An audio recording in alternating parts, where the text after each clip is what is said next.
और हमने जो बातें की वो related to proposal and thesis defence के बारे में बातें की। और अब हम आते हैं टुवर्ड्स दी जो क्वेश्चन हमने क्विज में आपको मैंने प्रपोज किए थे उनके कुछ क्लैरिटीज के ऊपर। बाहर कर कोई है तो कर ली, उनको बुला लें। दिस साइड इज मिसिंग, तो इनको कॉल कर लें या मैसेज कर दें अगर।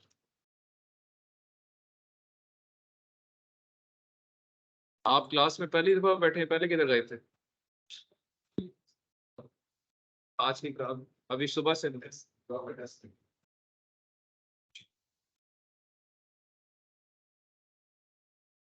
चलिए चलिए।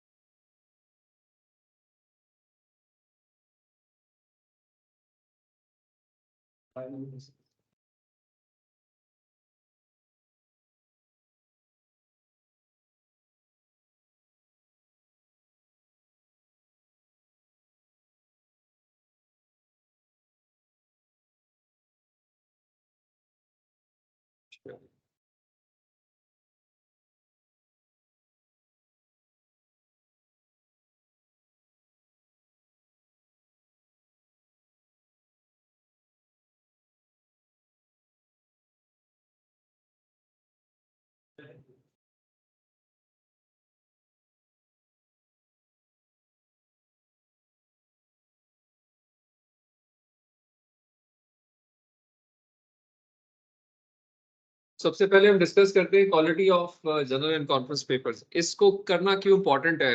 ये इम्पोर्टेंट इसलिए है कि जो सब्जेक्ट की रिक्वायरमेंट है हमारी वो है, उसके तीन हिस्से हैं। एक हिस्सा है रीडिंग से मुतालिक, एक हिस्सा है राइटिंग से मुतालिक, और एक हिस्सा है प्रेजेंटेशन से मुतालिक।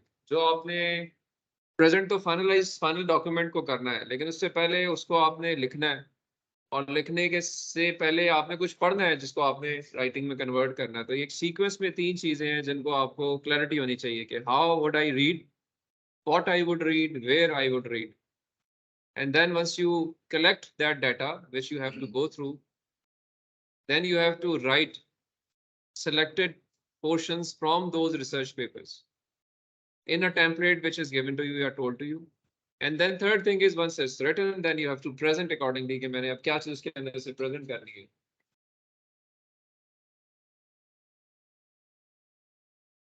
सही है, मैंने खुद ही किया हुआ। ठीक है, ये आ रहा है, इधर बदल।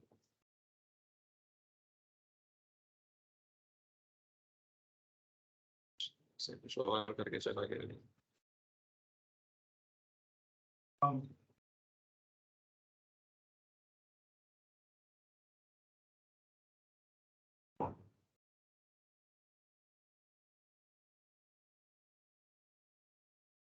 ठीक है।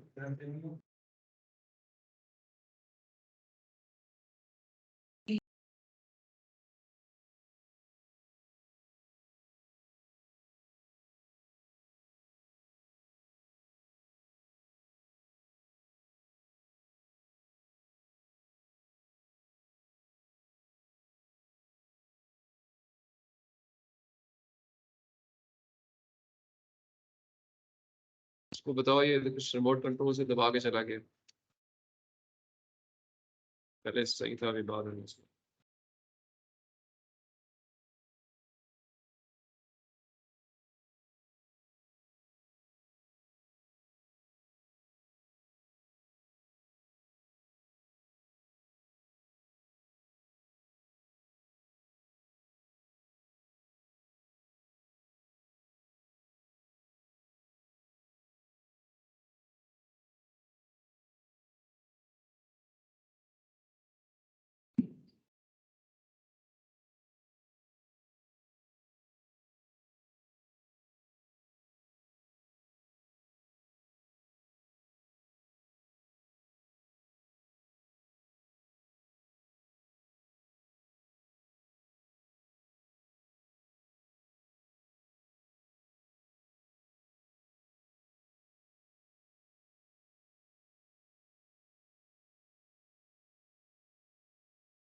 Okay, so reading.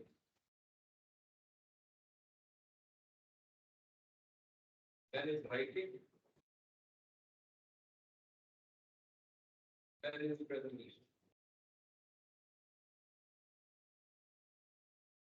सबसे पहले हमारे रीडिंग के ऊपर रीडिंग क्या चीजें किस तरह से देखी सर मैं ऑलरेडी बता चुका हूँ कि जो रिसर्च पेपर्स हैं आपने पढ़ने हैं अपने आर्गुमेंट्स को अलाइन करना है with the published research papers तो रिसर्च पेपर्स क्या इनके बारे में क्या डिस्कस किया जाए किस तरह के पेपर्स पढ़े जाए किस तरह के पेपर्स को रेफर किया जाए इसके लिए कुछ कंडीशंस होनी चाहिए कुछ क्वालिटी क्राइटेरियाज होने चाहिए और इसमें मैंने आपको भी कहा कि आप सर्च भी करें और एक्सप्लोर करेंगे कि क्या किया जा सकता है इसमें मैंने आपको पिछले लेक्चर पे एक चीज बताई है कि इसके अंदर दो कैटेगरीज मोटे तौर पे आपकी रिसर्च पेपर्स की आपको नजर आएगी एक होंगे conference papers conference research papers और एक होंगे जर्नल पेपर्स या जर्नल रिसर्च पेपर्स कौन बता सकता है कि इन दोनों में पहली बात तो फर्क क्या होता है कॉन्फ्रेंस पेपर क्या होता है जर्नल पेपर क्या होता है मैंने कुछ प्रेस किया उसके बाद वो बंद हो गया देखो पहले ठीक था अब दूसरा प्रेस करके चला गया अच्छा जी ठीक हो गया सो अब अगर हमारे पास हमें ये चीज फिगर आउट करनी हो तो कौन बताएगा जी कि रिसर्च पेपर्स जो हैं what do we mean by कि कॉन्फ्रेंस रिसर्च पेपर्स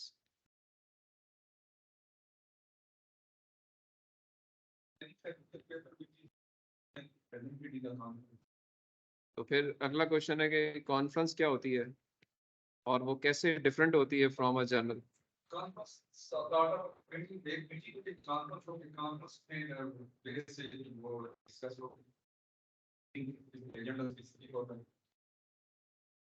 जी कॉन्फ्रेंस का कोई वर्चुअल टूर मैंने आपको कराया था प्रेजेंटेशन के अंदर कोई बात नहीं ऐसी अच्छा चलिए कॉन्फ्रेंसेस और जर्नल में पहले हम आते हैं कॉन्फ्रेंसेस के ऊपर कॉन्फ्रेंसेस इनफैक्ट दोनों का जो तरीकाकार है रिसर्च पेपर की एक्सेप्टेंस और पब्लिकेशन का वो सिमिलर है nowadays everything is online so आपने जब रिसर्च पेपर लिख लिया और रिसर्च पेपर आप लिखते हैं जब आप अपना थीसिस कर लेते हैं तो स्टेजेस हैं वो यही है कि आप प्रपोजल लिखते हैं प्रपोजल के बाद थीसिस लिखते हैं थीसिस के अंदर से रिसर्च पेपर निकलते हैं एक या दो या तीन और उनको फिर आप किसी इंडिपेंडेंट फोरम के ऊपर एवेलुएट करते हैं या करवाते हैं और वो फिर उसको आपको अलाउ करता है कि ओके जी आप इसको पब्लिश हो सकता है procedure is same you apply या you submit your article online conferences की वेबसाइट्स हैं वेब पेजेस हैं इस तरह से जर्नल की भी वेब पेजेस हैं you can select either and you can submit your research paper based on its content and the scope of conference or journal paper ये तो आइडिया यही होता है कॉन्फ्रेंसेस में और जर्नल में फर्क क्या है उसको हमें क्लियर होना चाहिए कॉन्फ्रेंसेस इनफैक्ट जो दुनिया भर में होती है ऐसे नाम बता रहा है कि इसके अंदर कुछ लोगों को इकट्ठा किया जाता है कॉन्फ्रेंसेस का मकसद जो है वो प्योरली टेक्निकल कंटेंट नहीं होता या पर्पस जो है वो प्योर ये नहीं है कि आपने कोई बहुत ज्यादा आउट क्लास रिसर्च करके उसको प्रेजेंट करवाना है यहाँ पर्पस थोड़ा सा फर्क होता है टेक्निकल कॉन्फ्रेंसेस का मेन एम ये होता है कि दुनिया भर के लोग एक जगह पे जमा हो और उनकी पीआर डेवलप हो और वो फ्यूचरिस्टिक शोबों में या टॉपिक्स में आपस में कोलैबोरेट करें तो it's purpose is more of strategic in nature that you try to collect people from different countries on different technical domains at one place so that they interact and in a way once वो लोग जब वहां आएंगे तो उस area का culture भी देखेंगे उस एरिया की टूरिज्म को भी डेवलप करेंगे उस एरिया के बारे में एक राय कायम करेंगे वापस जाके कम्युनिकेट करेंगे और एक कंट्री का एक उस मुल्क का उस शहर का एक फिगर जनरेट करेंगे मुख्तलिफ जगहों पे जहां जहां से वो आए हैं तो कॉन्फ्रेंसेस जो दुनिया भर में कराई जाती है मुख्तलिफ मुल्कों में जो होती हैं उनमें मकसद ये होता है कि इस तरह से उनके मुल्क की प्रोजेक्शन हो और इन अ वे जब ये प्रोजेक्शन होती है तो टेक्निकल कंटेंट भी किसी हद तक लोग डिस्कस करते हैं लेकिन प्योरली टेक्निकल कंटेंट पे रिसर्च कॉन्फ्रेंसेस नहीं कंडक्ट की जाती by saying this it doesn't mean कि उनके अंदर कोई अच्छा टेक्निकल कंटेंट नहीं होता। मेरा कहने का मतलब ये है कि अगर आपने सारे टिक मार्क्स पूरे किए हैं एक पर्टिकुलर टॉपिक के ऊपर काम के, तो अगर वो कोई बहुत आउट क्लास काम नहीं भी है फिर भी वो एक कॉन्फ्रेंस में एक्सेप्ट हो जाएगा या हो सकता है, बिकॉज एम जो है वो कुछ और है। एम सिर्फ ये कि आप आ जाएं, और अच्छे लोग भी तो आएंगे ना, तो आप उनसे डिस्कस करें, अपने काम को इम्प्रूव करें, फ्यूचर लिंक स्टैब्लिश करें, उनसे पूछें, वो आपसे पूछें, आपस में आपकी फ्रेंडशिप्स हो, और इस बहाने बहुत सारी चीजें जो हैं वो अच्छे तरीके से आगे फ्लो करें। बिल्कुल ऐसी है। कॉन्फ्रेंसेस के अंदर सेमिनार्स भी होते हैं, कॉन्फ्रेंसेस के अंदर वर्कशॉप्स भी होती हैं, कोई हैंड्स ऑन वर्कशॉप्स भी होती हैं, कोई टॉकिंग वर्कशॉप्स भी होते हैं, और इस तरह के बहुत सारे फिनोमेनास भी होते हैं जो कि कॉन्फ्रेंसेस का हिस्सा होते हैं। जब कॉन्फ्रेंस बंद होती है, क्लोज होती है, तो जो पेपर्स वहां पे प्रेजेंट हुए होते हैं वो एक प्रोसीडिंग के अंदर पब्लिश हो जाते हैं हार्ड कॉपी में। और अगर वो अच्छी कॉन्फ्रेंस इस तरह से है कि किसी अच्छे बैनर के नीचे हुई हुई है, अच्छे बैनर्स कौन कौन से हैं? IEEE, ACM, Elsevier, Springer, Taylor Francis, ये बड़े बड़े नाम हैं टेक्निकल डोमेन के। अगर इन्होंने वो कॉन्फ्रेंस कराई है तो उनकी ऑनलाइन एक डेटाबेस भी होगा जिसको वो कंपेंडियम कहते हैं अपना। लाइक IEEE एक्सप्लोरर जो है, IEEE एक्सप्लोरर का आपने नाम सुना होगा, IEEE explorer, this is a digital library जो कि जितने रिसर्च पेपर्स IEEE के तहत पब्लिश होते हैं वो एक्सप्लोरर पे अवेलेबल होते हैं। आप जाके IEEE एक्सप्लोरर को सर्च करें तो वहां पे आप तो प्योरली IEEE की कॉन्फ्रेंसेस और उनके जर्नल के पेपर्स नजर आएंगे। सो मैं दोबारा कट शॉर्ट करता हूँ। कॉन्फ्रेंसेस में आपने पेपर एक्सेप्ट हुआ, आपने प्रेजेंट किया, उसके बाद वो पब्लिश हो जाएगा कॉन्फ्रेंस प्रोसीडिंग्स में और चला जाएगा उनके ऑनलाइन डेटाबेस के अंदर, जिसको अकॉर्डिंगली फिर आप एक्सप्लोर कर सकते हैं और डाउनलोड, आपने भी जो डाउनलोडिंग जहाँ पे ये चीजें अवेलेबल।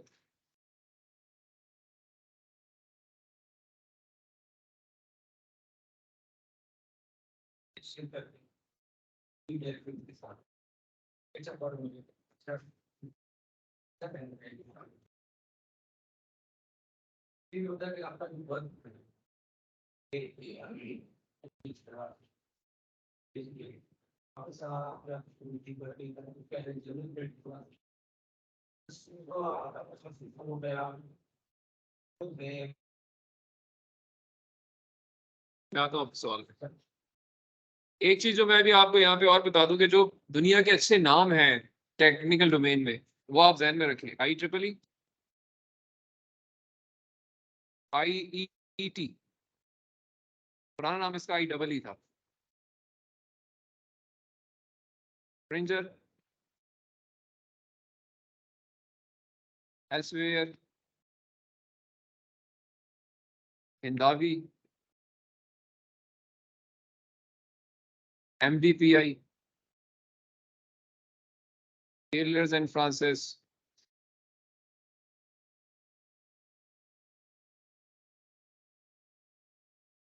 And many others. ये वो सारे बड़े बड़े नाम हैं जो कि कॉन्फ्रेंसेस भी कराते हैं और जर्नल्स भी इनके नाम के तहत छपते हैं। इसके अलावा भी और बहुत सारे, कोई हो सकता है सोशल इवेंट्स भी कराते हो, रिसर्च भी करते हैं, डेवलपमेंट भी करते हैं।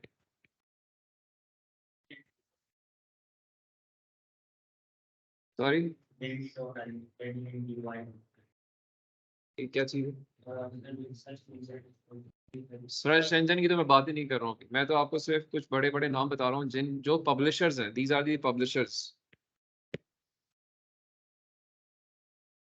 ये पब्लिशर्स हैं। ये किताबें भी पब्लिश करते हैं, कॉन्फ्रेंसेस भी कराते हैं, जर्नल्स भी पब्लिश करते हैं, सोशल इवेंट्स भी कराते हैं, रिसर्च डेवलपमेंट की एक्टिविटीज भी इनकी चल रही हैं। So they are in fact actively involve in number of things. जब ये आपको किसी कॉन्फ्रेंस के लिए अपना नाम देंगे, लाइक आपने नाम सुना होगा second IEEE conference on emerging technologies, अगर आपने कॉन्फ्रेंसेस के नाम देंगे ऐसे ही नाम होते हैं। सेकंड ACM, ACM यहाँ मिस कर गया हूँ, ACM इज कंप्यूटिंग मशीनरी के नाम से है ये, और भी है 3-4।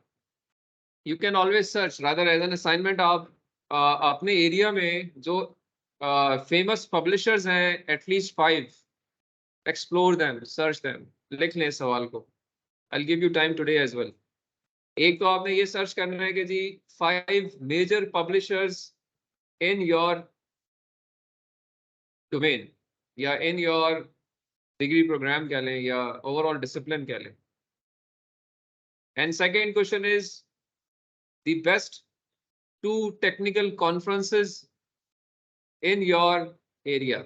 अगर आप सीएस में हैं तो सीएस की 2 टॉप नॉच कॉन्फ्रेंसेस कौन सी हैं? 2 top notch conferences, 2 top conferences आपके एरिया में कौन सी हैं?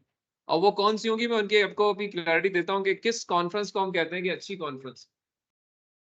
सबसे पहली चीज तो यही है कि अच्छी कॉन्फ्रेंस वो होगी जो कि किसी अच्छे पब्लिशर ने कराई हो।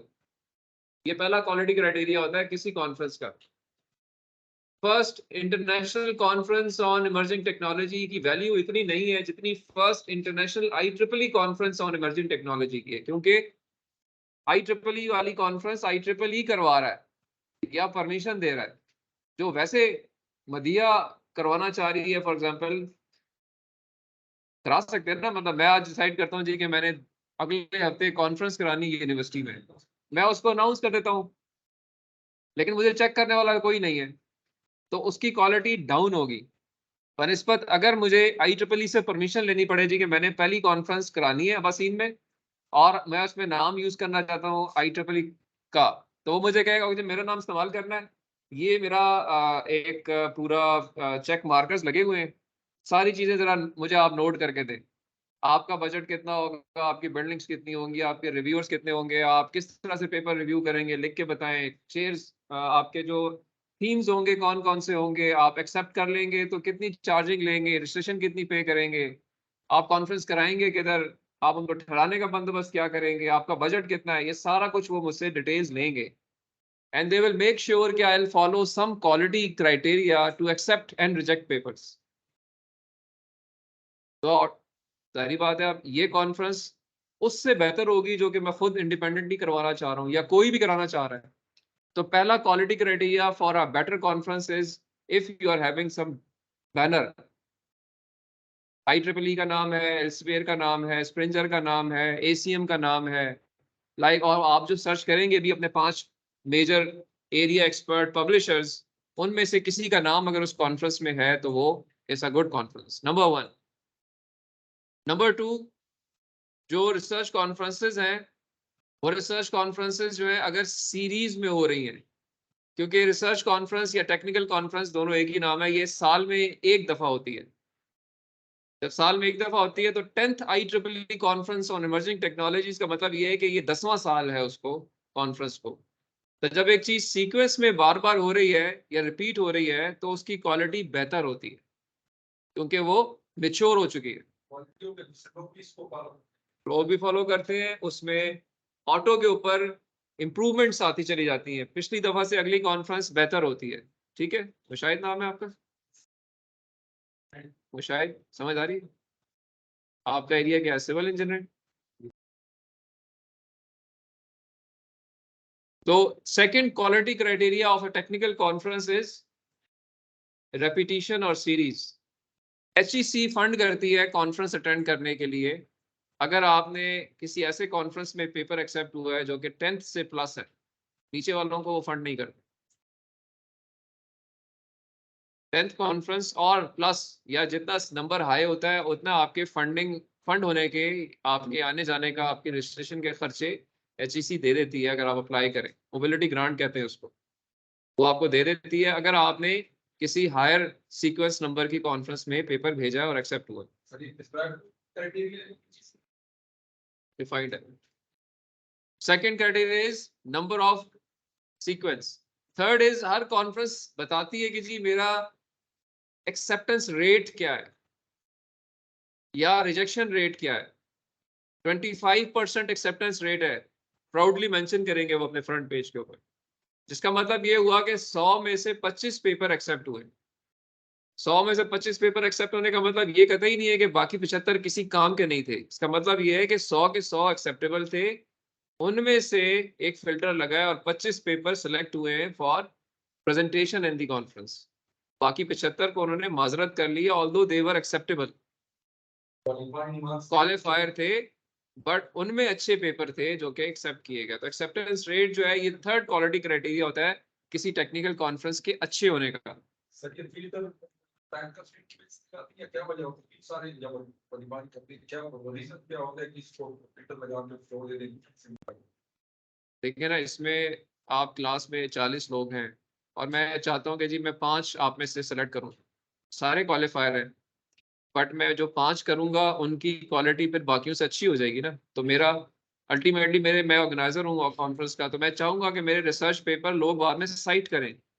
तो अगर मैं अच्छों में से अच्छे चुनूंगा तो ज्यादा चांसेस या प्रोबेबिलिटी है कि वो साइट भी होंगे, लोग उनको याद भी रखेंगे और उनका इम्पैक्ट भी ज्यादा होगा। अगर मैं सारे पेपर प्रेजेंट करवा दूंगा तो ओवरऑल मैंने अपने अपने इमेज को डाइल्यूट कर दिया। उन 40 में से 5, 6, 10 पेपर्स ही लोगों को याद रहेंगे और उनको लोग साइट करेंगे या उनको आप कहें कि उनका इम्पैक्ट होगा। बाकी हो सकता है वक्त के साथ साथ सिस्टम से निकल जाए, एक्सेप्ट तो हो गए। तो ये एक दुनिया का जनरल क्राइटेरिया है कि हमेशा आप अच्छों में से अच्छा ढूंढते हैं उस, और उनमें से भी अच्छे पे चले जाएं और टफ करते जाएं। तो और अब इसमें एक बैलेंस रखना होता है, आपने कॉन्फ्रेंस के अखराजात भी पूरे करने होते हैं, still you would like to have a good papers presented in the conference so that it has a positive impact on the audience. दुनिया भर से लोग आ रहे हैं ना, तो उनमें आपने ये कोशिश करनी है कि अच्छे पेपर्स ही हों। बट अगेन मैं वो पॉइंट याद रखिएगा कि ये मतलब कतई कॉन्फ्रेंस का नहीं होता कि इसमें कोई बहुत टेक्निकल हाई कंटेंट होता है। मिनिमम थ्रेशोल्ड पूरा अगर हो रहा है तो एक्सेप्ट हो जाते हैं। But there are few conferences जो कि बहुत स्ट्रांग भी होती हैं, वो प्योरली डिपेंड करती हैं टेक्निकल कंटेंट पे। ऐसी कॉन्फ्रेंसेज भी हैं, लाइक सीएस में और इंजीनियरिंग के अंदर जो 2 मेजर कॉन्फ्रेंसेज हैं, हाफिज साहब फिर है नाम जहन में? IEEE yawning conference on sleeping, IEEE ICC के नाम से कॉन्फ्रेंस है, ठीक है। IEEE ICC के नाम से है IEEE ग्लोबकॉम, ग्लोबल कम्युनिकेशन। ये 2 टॉप नॉच कॉन्फ्रेंसेज है इंजीनियरिंग और सीएस की। इनको जरा वैसे सर्च कीजिएगा, मैं आपको इनका वेब पेज भी दिखाता हूँ। इनमें एक्सेप्टेंस रेट जो है वो बिलो 10% है। तो आप लो 10% का मतलब ये है कि 10,000 पेपर अगर वो सबमिट हुए हैं तो उसमें से टोटल शायद 100 पेपर एक्सेप्ट होते हैं।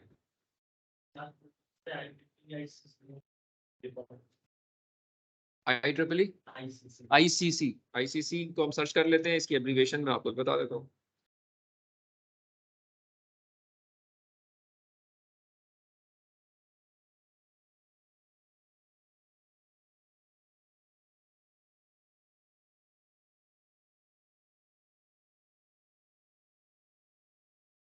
कॉन्फ्रेंस हो चुकी है बट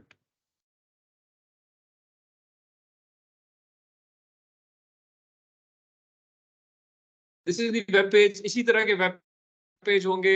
अब ये IEEE international conference on communications के नाम से है, इसलिए इसको ICC कहते हैं। IEEE ICC means IEEE international conference on communications. इस साल ये रोम इटली में हुई है और इसका जो थीम था वो सस्टेनेबल कम्युनिकेशंस फॉर रेनेसेंस था। 28 मई से 1 जून तक हुई है। और इसकी डिटेल्स यहाँ पे आपको जो नजर आ रही है राइट साइड पे, आप paper submission, acceptance, camera ready, then workshop proposals, tutorial proposals, technical panel proposals, ये सारा हिस्सा होते हैं कॉन्फ्रेंस का। डेडलाइंस या डेट्स क्यों दी हुई है? पेपर आपने सबमिट करना है तो एक डेट को फॉलो करना है। उस पेपर को 5 डिफरेंट रिव्यूअर्स रिव्यू करते हैं। एक एसोसिएट एडिटर होता है, वो जब उसको रिव्यू कर लेते हैं, रिव्यूज की बेस पे पेपर आइदर एक्सेप्ट होता है या रिजेक्ट होता है, आपको मेल आ जाती है। It's a binary decision, conference में बाइनरी डिसीजन, एक्सेप्ट और रिजेक्ट। यहाँ लिखा हुआ एक्सेप्टेंस नोटिफिकेशन, इस तारीख को आपको मेल आ जाएगी ये पेपर हो गया या नहीं हुआ। देन यदि ये विजिबल है, शाहिद साहब, शाहिद साहब क्या देख रहे हैं? रिवाल साहब क्या देख रहे हैं? क्या नोट कर रहे हैं? अच्छा, नहीं तो सिंपल IEEE ICC आप टाइप करेंगे तो आपको नजर आ जाएगा। तो ठीक है जी, सिंपोजियम। अच्छा देखें, इसमें अब डिफरेंट कुछ पहली बात तो ये कि इसमें से एक जो चीज़ और मैं दिखाना चाहूँगा वो ये है कि यहाँ पे इसकी डिटेल्स, होम में इसकी डिटेल्स होंगी। अगर हम उसको क्लिक करें कि ये इसके ऊपर इस वक्त जनरल इंफॉर्मेशन होगी, कुछ अनाउंसमेंट्स वगैरह होंगी।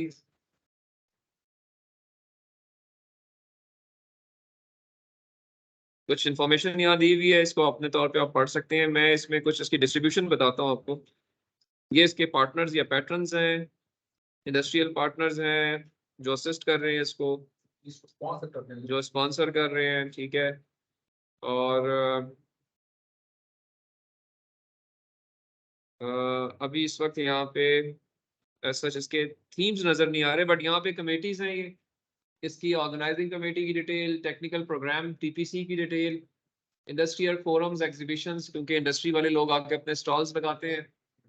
ऑपरेशंस की जो कमेटी है, एडवाइजरी कमेटी है, ये लोग हैं इसके अंदर जो इसको ऑर्गेनाइज कर रहे हैं मुख्तलिफ तरीके से, उनके नाम है। आप डिटेल्स खोल सकते हैं। फिर ऑथर्स के लिए इन्फॉर्मेशन है कि आपने सिंपोजियम पेपर सबमिट करने हैं तो आई क्लिक इट। देखिए इसमें आपके पास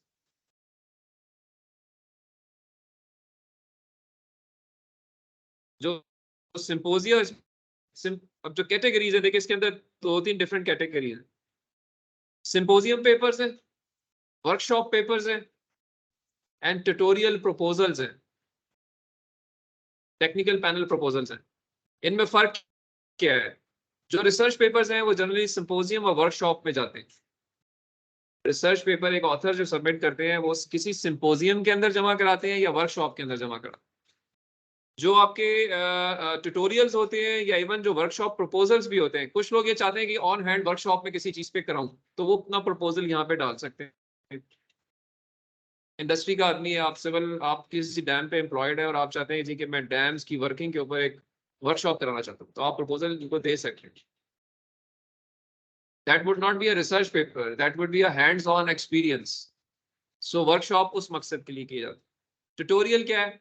आप कोई चीज सिखाना पढ़ाना चाहते हैं, आप में आपका एक्सपर्टीज है सॉफ्टवेयर डिफाइंड रेडियोस के अंदर, और आप उस पर एक ट्यूटोरियल सेशन कराना चाहते हैं जो आप स्टूडेंट लाइफ में भी देखते हैं, तो एक ट्यूटोरियल प्रपोजल भी लोग दे सकते हैं कि जी मैं एक टॉपिक पे ट्यूटोरियल कराऊंगा, मैं पढ़ाना चाहता हूँ। हाँ पढ़ाना चाहते हैं, तो वो भी देखा जा सकता है। I'll show it to you, आपको इसमें दिखा भी देते हैं। पहले हम आते हैं, इस तरह टेक्निकल पैनल डिस्कशन करना चाह रहे हैं हम किसी चीज के ऊपर, लाइक AI आजकल हमें AI पे डिस्कशन, 4 लोग बिठा के, आप देखा होगा स्टेज पे बैठे होते हैं 4 लोग, एक मॉडरेटर होता है जो उनको मॉडरेट कर रहा होता है।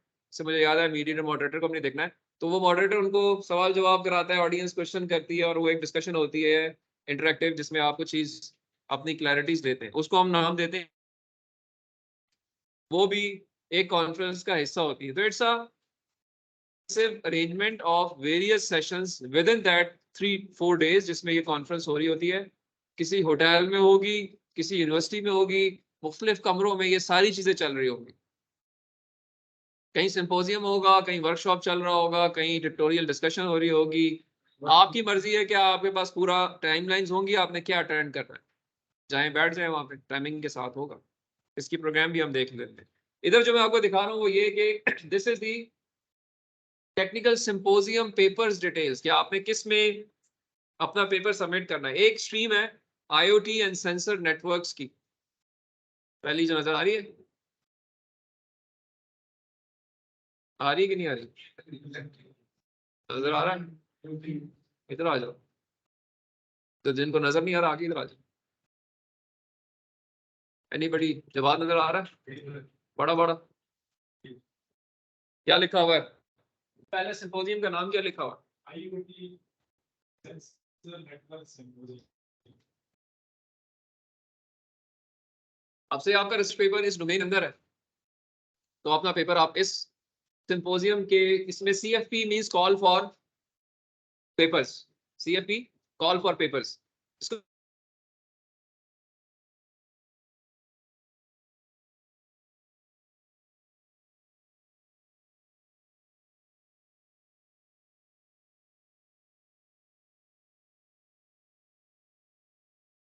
ठीक है। Now this is call for papers IoT and sensors network symposium. ये 4-5 लोग इसको ऑर्गेनाइज कर रहे हैं जिनके नाम लिखे हुए, और यहाँ पे उसका स्कोप मोटिवेशन दी हुई है। और नीचे आते हैं तो टॉपिक्स ऑफ इंटरेस्ट के इनमें से आप जहाँ पे फॉल करते हैं 5G 6G networks, protocols, architectures, applications etcetera पढ़ते जाएंगे आप लोग। इनमें से जहां पे भी आपका रिसर्च पेपर फॉल कर रहा है, अगर कहीं फॉल कर रहा है तो आप एज पर दीज डेट्स अपना पेपर सबमिट कर सकते हैं।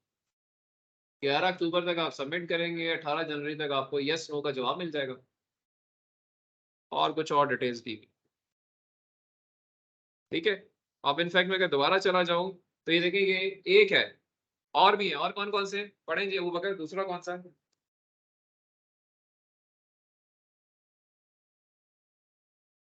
तीसरा क्या है? चौथा क्या है?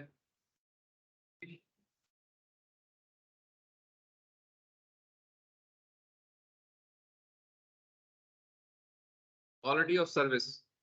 QS stands for quality of service. जी अगला कौन सा है जी? हाफिज वलीद।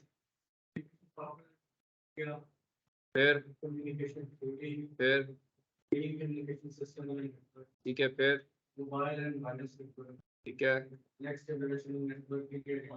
ठीक है, ठीक है, ठीक है जीशान। और उसके बाद क्या है जी?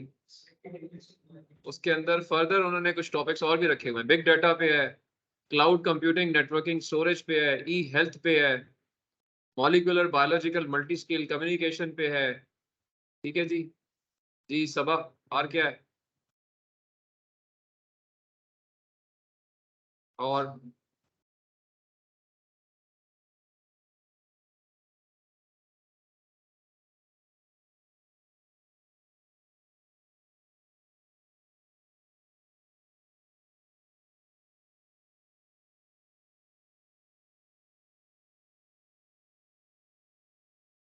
ठीक है।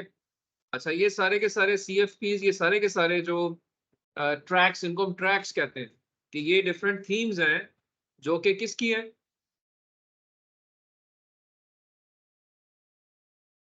कौन से रिसर्च पेपर्स?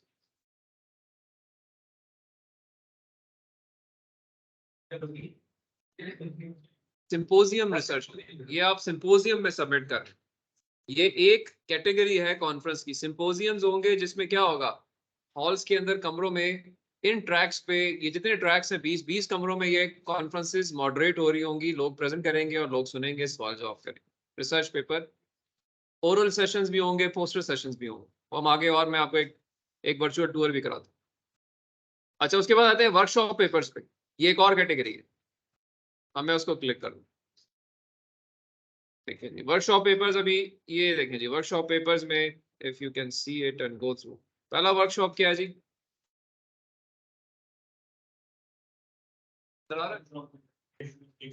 सुल्तान साहब।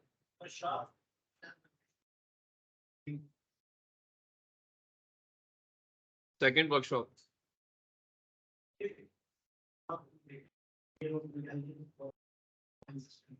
इसका मतलब है कि वर्कशॉप के अंदर कोई हैंड्स ऑन ट्रेनिंग भी होगी। मैं इसकी एक CFP खोल लेता हूँ, ये CFP खोल लेते हैं।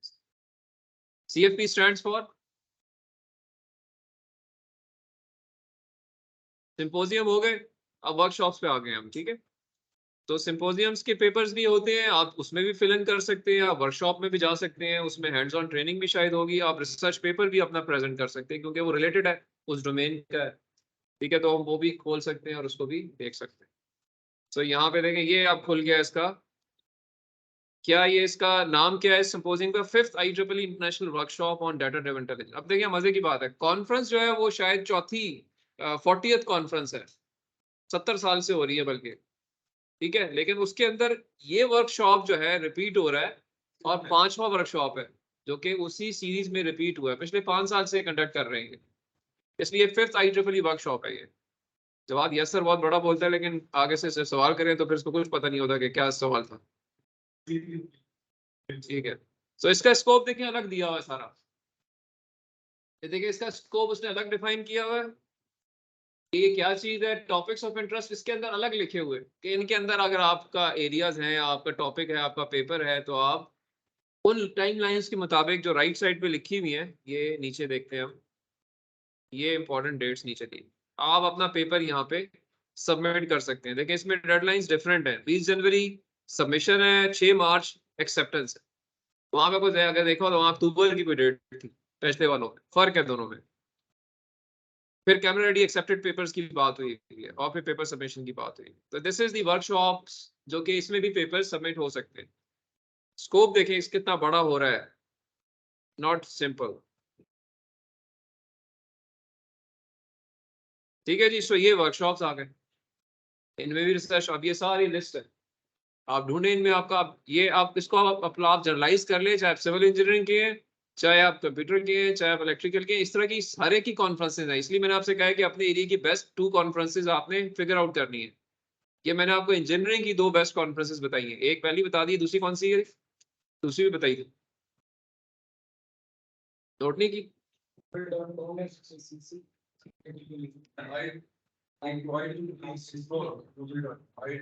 IEEE ICC which stands for IEEE International Conference on Communication, और एक है IEEE GlobeCom which stands for IEEE International Conference on Global Communication, abbreviation उसकी पूरी ये है। ठीक है शुएब, इधर ही हो। IEEE International Conference on, IEEE itself stands for Institute of Electrical and Electronics Engineers, ठीक है। So IEEE International Conference on global communication second conference है। अब आपने अपने एरियाज में ढूंढनी है जो आपने एज एन असाइनमेंट अपने, जो आप अपनी प्रेजेंटेशन बना रहे हैं उसमें आपने लिखनी है, और I whenever next presentation happens I will ask you. तो top notch conferences along with the detail किसने करानी है, कौन उसका बैनर है, कितना रिजेक्शन रेट है, सीरीज में कितनी दफा हो गई है, 3 चीजें उसमें आपने नोट करनी है। ठीक है Mushahid, but I come back to this one, ये दिस इज, ये एक कॉन्फ्रेंस जो मैं आपको दिखा रहा हूँ, इसमें सिंपोजियम भी हो रहे हैं, वर्कशॉप भी हो रहे हैं, और अगर आगे जाएं तो इस तरीके से हम वर्कशॉप के प्रपोजल्स भी ये मांगते हैं। लाइक ये जो वर्कशॉप एक्सेप्ट हुए हैं, ये प्रपोजल के तहत एक्सेप्ट हुए हैं, किसी ने ये प्रपोजल्स दिए हैं, किन्होंने दिए, जिनके नाम लिखे हुए थे उसके अंदर, उन्होंने दिए तो ये एक्सेप्ट हुए। तो ये पहले दिए गए होंगे, इनकी कॉल पहले आई होगी, फिर ये एक्सेप्ट हुए। सिमिलरली टेक्निकल पैनल प्रपोजल्स या टेक्निकल पैनल डिस्कशंस के भी प्रपोजल आप देंगे, उनको भी एक्सेप्ट या रिजेक्ट किया जाएगा, उसमें भी आप आ सकते हैं। बट मोटे तौर पे जो पेपर सबमिट होते हैं वो सिंपोजियम और वर्कशॉप में होते हैं, बाकी में पेपर नहीं होते, आप अटेंड कर सकते। कोई क्वेश्चन? टेक्निकल पैनल बैठा होता है ना, एक टॉपिक डिस्कस होता है, बस लोग डिस्कस करते हैं, वो तो एक्सपर्ट्स होते हैं। स्टूडेंट्स या जो रिसर्चर्स होते हैं वो सिंपोजियम्स में या वर्कशॉप्स में अपने पेपर भेजते हैं और वो फिर प्रेजेंट करते हैं। सही है जी।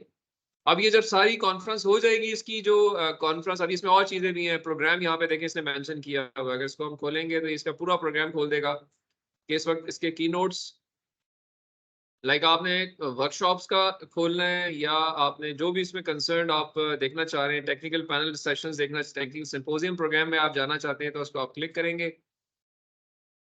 ये आपको इसके 3 दिन की डिटेल बताएगा कि 29 मई को क्या क्या होगा, किस किस टाइम पे होगा। ये देखें अब इसलिए करंट भी बताना चाहिए, प्रीवियस का क्यों बताएगा, अपनी इस कॉन्फ्रेंस का बता रहा है।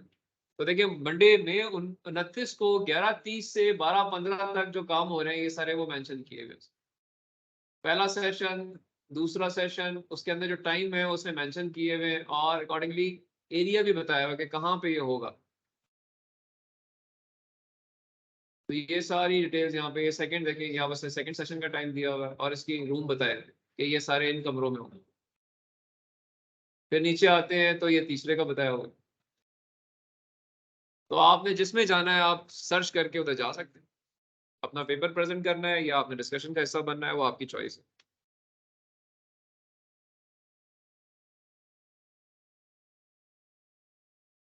पेपर प्रेजेंट कर दिया, जो भी गए वहां उसको चांस मिला तो नहीं, पेपर एक्सेप्ट होता है, उनको ही बुलाया जाता है ना, ऐसे थोड़ी। अच्छा जी, सो दिस तरीके से आपकी पूरा प्रोग्राम, रजिस्ट्रेशन की डिटेल्स, आपके आने जाने का खाता, कोई ग्रांट्स वगैरह, hotels, travels, visa letter request, ये सारा कुछ यहाँ पे सब डिटेल है जो कि आप एक्सप्लोर कर सकते हैं अपनी कॉन्फ्रेंस के लिहाज से जो आप देखेंगे। अभी मैं जो आपको एक इसमें एक दिखा देता हूँ एक वर्चुअल कॉन्फ्रेंस,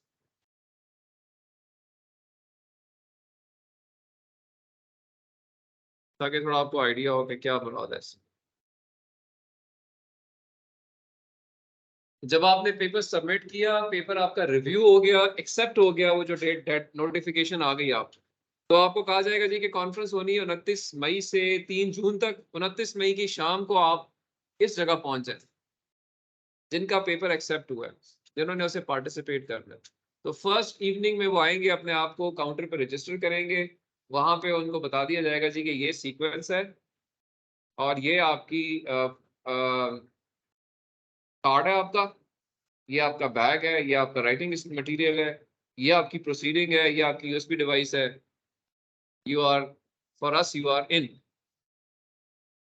ठीक है, तो this is the reception for the authors who have accepted papers or who just want to join for technical discussions. Anybody can go and register. They have to pay an amount या online पे कर चुके होंगे, अपने आप को सिर्फ okay करवाएंगे और they will become part. Because cards आपको फिर अपने पास रखने होते हैं, कोई क्वेश्चन आपसे बीच में करके, your entry exit is based on cards. Even rooms के ऊपर भी बाज़ औक़ात आपके कोड्स लगे होते हैं, वो कार्ड से ही खुलते और बंद होते हैं, अदरवाइज आपको एंट्री एग्जिट नहीं मिलता। ठीक है, दिस इज द फर्स्ट। साथ ही एक वेलकम रिसेप्शन होता है। देखिए एम क्या है, अगेन मैंने कहा ना कि लोगों का मिलना जुलना, पीआर डेवलप करना, अपने एरिया एक्सपर्ट्स के साथ बातचीत करना, इसलिए focus is on interaction. So conference की बात हो रही है, so you register yourself and then you have a tea break or a lunch or a dinner just for get together। और जब ये पहला दिन खत्म हो जाता है तो नेक्स्ट डे अर्ली मॉर्निंग से आपके ओपनिंग सेशंस शुरू हो जाते हैं। ओपनिंग सेशंस में कीनोट स्पीकर्स आते हैं, पहले दिन ब्रॉड बात करते हैं, और जब ये बात हो जाती है, कॉन्फ्रेंस के बारे में डिटेल्स पता चल जाती हैं, तो फिर आपके ऑरल सेशंस शुरू हो जाते हैं कमरों के अंदर जो अभी लिखे हुए थे। सिंपोजियम इधर होगा, वर्कशॉप इधर होगा, टेक्निकल डिस्कशन इधर होगी, आपका जो ट्यूटोरियल है वो इधर होगा, सारा टाइम टेबल बना होगा आपके पास होगा, आप जिधर जाना चाहे जाएं। अब इसमें फॉर एग्जांपल अगर आप देखो तो ये एक टेक्निकल पेपर प्रेजेंट हो रहा है, लोग उस एरिया में जो इंटरेस्टेड है वो बैठे हुए हैं, वो जो राइट साइड पे बंदा बैठा हुआ है उसको मॉडरेट करा रहा है।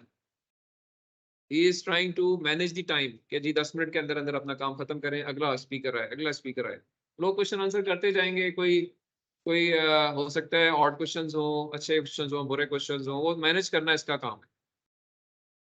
ठीक है, और ये ध्यान में रखें कि यहाँ पे बेशक आपका काम अच्छा आपने प्रेजेंट नहीं भी किया और आप वीक भी हैं, तब भी पेपर अब आपका रिट्रीव नहीं होता, रिजेक्ट नहीं होता, पेपर एक्सेप्ट हो गया, पब्लिश भी हो चुका है।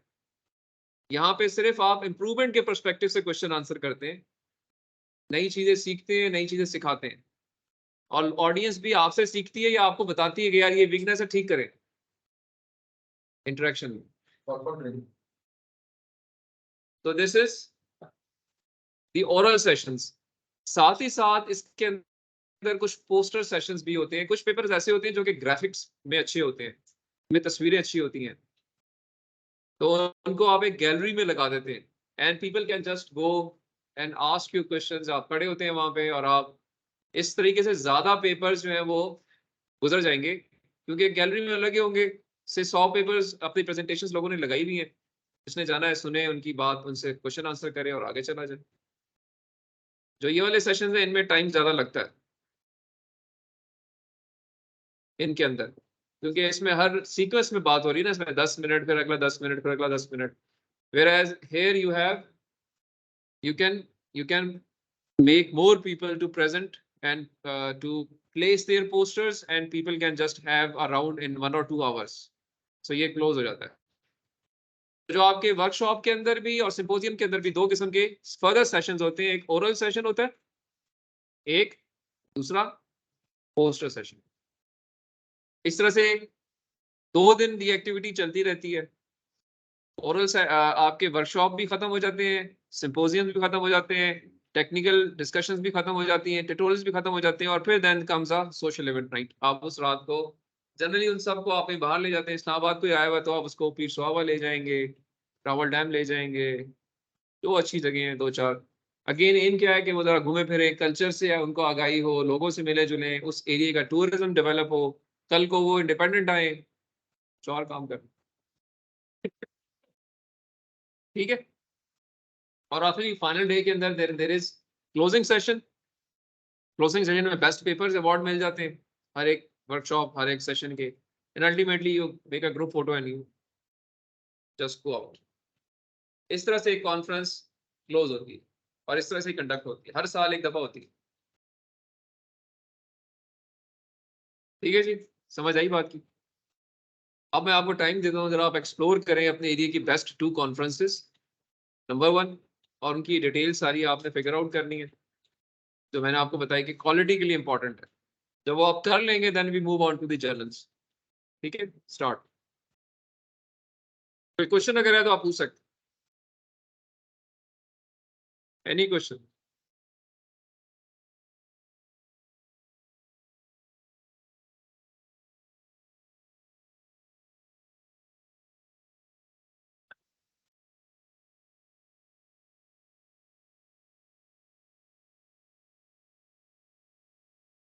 जब आपका पेपर एक्सेप्ट होता है और आपसे अगर उसने खुद ही कह दिया कि चेंजेस करें, तो एक कैमरा रेडी पेपर जो होता है वो इसलिए होता है कि आप चेंजेस करके पेपर सबमिट करते हैं, वो पेपर पब्लिश होता है।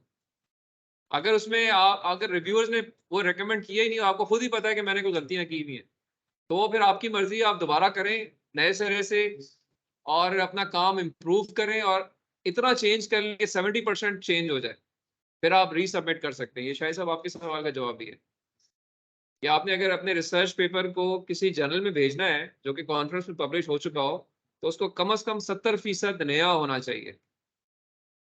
Then you can submit it to a new conference और अ न्यू जर्नल।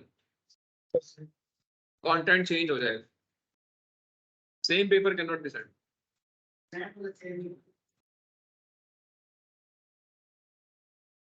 सेम वाला बस ओवर हो गया, अब खत्म। चाहे वो उसमें चीजें ठीक थी, चाहे चीजें ठीक नहीं थी, रिव्यूअर्स का काम था कि वो गलतियां पहले निकाल के आपके काम को रिजेक्ट कर देते। ऐसा होगा नहीं जो आप सोच रहे हो कि जी मैंने गलतियां की हुई और वो निकल जाएगा पेपर।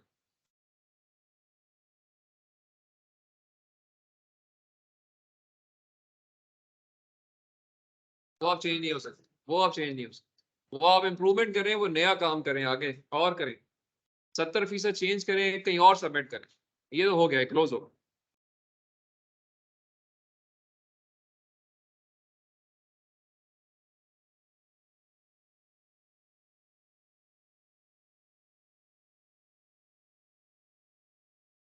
सेवेंटी परसेंट चेंज करें, अगर सेम नहीं कर सकते, 70% रूल ऑफ थंब। नहीं बताएं, वैसे ही बताएं। मैं तो एक दफा ही देखूंगा, अभी आप खुद ही करें। आप अपनी अकल इस्तेमाल करें जरा, figure out the technical conferences, 2 best technical conferences in your domain, open the page, get the details, उसकी सीक्वेंस क्या है, उसका बैनर क्या है, उसका एक्सेप्टेंस रिजेक्शन रेट क्या है, 3 चीजें figure out. Sequence number means कितनी दफा हुई है वो कॉन्फ्रेंस आज।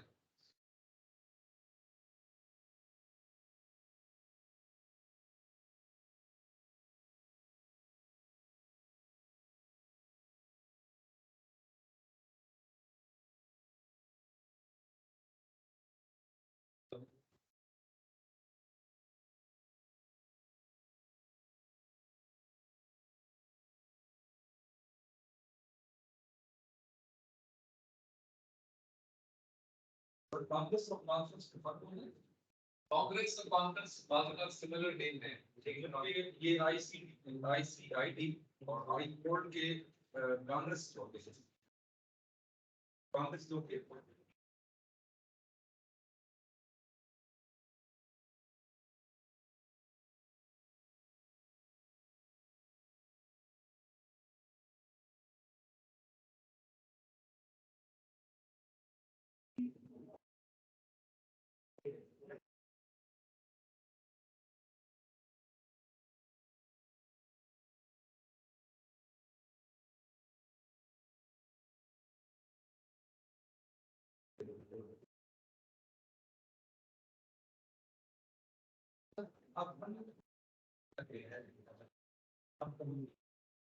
मुझे नहीं बताया, मैंने आपको बता दी, ये खुद करें, अब ये आपकी सेल्फ लर्निंग है।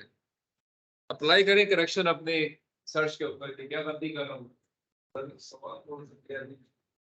क्या है चीज में वहाँ अभी अगर कांग्रेस हो गई है या होनी बन गया है, उसकी प्रोसीडिंग लेंगे। मैं ये कह रहा हूँ कि सिर्फ नाम निकाल लें, नाम निकाल के उसका पेज बोल ले जैसे कि मैंने आपको नहीं लिखा है मुझे क्वेश्चन तो इसलिए निकाली कॉन्फ्रेंस में रजिस्ट्री है तो अगर रजिस्ट्री हो और ये क्वेश्चन की होगी या नहीं होगी तो फाइल उसकी होगी और होगी तो जस्ट बोल ले। अभी जो मैंने कॉन्फ्रेंस खोली है हो चुकी है, बट ये मैंने वहीं से डिटेल्स लिए हैं।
नोट स्पेशल नहीं क्या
इस देश में आपने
कुछ चीज मिलनी शुरू हुई है?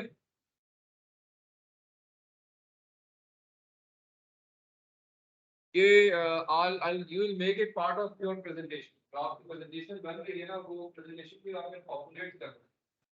ये आपकी प्रेजेंटेशन मुझे दी थी, उसमें आपने आई रिमेम्बर करेक्टली एक फ्रंट स्लाइड जिसमें आपने टाइटल और सुपरवाइजर का नाम लिखा हुआ था, और बाकी पेजेस पे आपने अपने रिसर्च पेपर्स मेंशन किए थे, ये ठीक है। उसी में एक स्लाइड ऐड कर दें, conferences, top notch conferences details.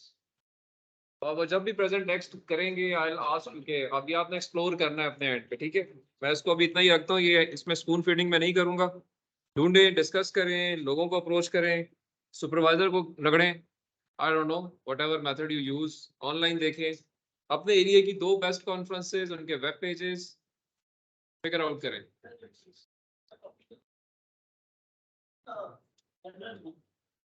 यार मैंने अभी आपको बताया कि ये कॉन्फ्रेंस थी, एक थी जो कि कम्युनिकेशन की कॉन्फ्रेंस थी, इसमें दुनिया जहान का इलेक्ट्रिकल इंजीनियरिंग का टॉपिक था, ठीक है। तो आपने ढूंढनी है अपने एरिया की कॉन्फ्रेंस। एरिया आपका कौन सा है? प्रोजेक्ट मैनेजमेंट किसके नीचे आता है? Management science. तो आपने मैनेजमेंट साइंस की कॉन्फ्रेंस ढूंढनी है। सिमिलरली इंजीनियरिंग वालों ने सिविल इंजीनियरिंग की कॉन्फ्रेंस ढूंढनी है। सिविल इंजीनियरिंग में वाटर रिसोर्सेज भी आती हैं, उसके अंदर कंक्रीट भी आता है, उसके अंदर मटेरियल्स भी आते हैं, वो सारा उसके अंदर आता है, लेकिन स्पेशली उसके ऊपर जाने की जरूरत नहीं है कि ओके मैं एक ऐसी कॉन्फ्रेंस ढूंढूं जो कि कंक्रीट के ऊपर हो रही हो। आप सिविल इंजीनियरिंग की कॉन्फ्रेंस ढूंढे, हाँ अगर आप ढूंढ सकते हैं, वहां तक पहुंच सकते हैं, आप पहुंच सकते हो एक प्रोजेक्ट मैनेजमेंट की कॉन्फ्रेंस तक, तो बहुत ही अच्छा, ठीक है, मुझे कोई एतराज नहीं है। तो आपकी होमवर्क और आपकी एफर्ट पे है। बट मेरी रिक्वायरमेंट क्या है कि ब्रॉड कॉन्फ्रेंस जरूर ढूंढ पाए, और बाकी आगे एक्सप्लोर करें, आप मशवरे करें, लोगों से बात करें, ढूंढें, सोचें इस पर्सपेक्टिव से कि कल को आपने भी कॉन्फ्रेंस में अपना रिसर्च पेपर सबमिट करना है, तो अभी से आपको पता हो कि मैं कौन कौन सी कॉन्फ्रेंसेस को टारगेट कर सकता हूँ। लेकिन ये आपका अपना होमवर्क है, मैं आपको स्पून फीड नहीं करूंगा। मैंने आपको कुछ बेंचमार्क्स बता दिए सिलेक्शन के, बेंचमार्क्स बता दिए हैं कि वो किसी बैनर के नीचे होनी चाहिए। आपको पता है कि आपके एरिया में बैनर कौन से अच्छे हैं। मैंने जो आपको बैनर बताए हैं वो इंजीनियरिंग के बताए हैं या सीएस के बताए हैं, हो सकता है और भी हो। आप अपने सुपरवाइजर से डिस्कस करें, खुद एक्सप्लोर करें, ढूंढें और पहुंचे वहां तक। सर आपने कभी आई कोड आई आईसीआईडी का नाम, आई आईसीआईडी एब्रीविएशन से मुझे सख्त नफरत है, नहीं मैंने नाम सुने। नहीं सर, मैंने इंटेंशन का मतलब है ऐसे लोग कभी काम कर रही है। मैं आपको कुछ नहीं, मैं आपसे वो क्राइटेरिया पूछूंगा, आप मुझे वहां से सेटिस्फाई करेंगे। आप बताएंगे जी कि ये 20वीं कॉन्फ्रेंस है, आप बताएंगे कि ये फलां बैनर के नीचे होती है, ये बैनर इतनी कॉन्फ्रेंसेस दुनिया में कराता है। ये सवाल आपके आपके जवाब मुझे बताएंगे कि ये ठीक कॉन्फ्रेंस है कि नहीं है। मैं इस तरह नहीं बता सकता आपको, ना मेरा ना मैं मशीन हूँ कि मैं हर बंदे की कॉन्फ्रेंस के ऊपर याद हो मुझे कि कौन सी कॉन्फ्रेंस कैसी है। आईसीआईडी itself was is a banner और मुझे नहीं पता भाईजान, यही तो मैं आपसे कह रहा हूँ, आप उसको खुद एक्सप्लोर करें और आप जवाब देंगे। मैं इसका जवाब नहीं दूंगा कि आईसीआईडी कौन है, आप बताएंगे ये कौन है। नहीं मैं बताऊं तो सब कुछ मेरे पास है, लेकिन ऐसे ना हो कि मैं सेलेक्ट करूं और वो क्यों सिलेक्ट कर लें आप ठीक सोच समझ के करेंगे ना। आप बताएंगे कि जी ये मैं अगर IEEE का नाम ले रहा हूँ तो मुझे पता है कि IEEE की दुनिया में 20,000 इवेंट्स होते हैं, 40,000 कॉन्फ्रेंसेस कराते हैं, 10,000 जर्नल पब्लिश करते हैं, तब मैं IEEE का नाम ले रहा हूँ। मैंने एक्सप्लोर किया है, मुझे किसी ने बताया नहीं है, खुद फिगर आउट किया है। तो एज ए स्टूडेंट आपने एक्सप्लोर करना है, मैं नहीं बताऊंगा आपको कुछ। आप सेटिस्फाई करेंगे, और अगर आप नहीं सेटिस्फाई कर सके तो मींस ठीक नहीं है, बात खत्म हो गई। आपने करना है, ये आपका काम है, मेरा काम नहीं है, क्योंकि मैं सबके सबके स्पॉन्सर्स को याद नहीं रख सकता।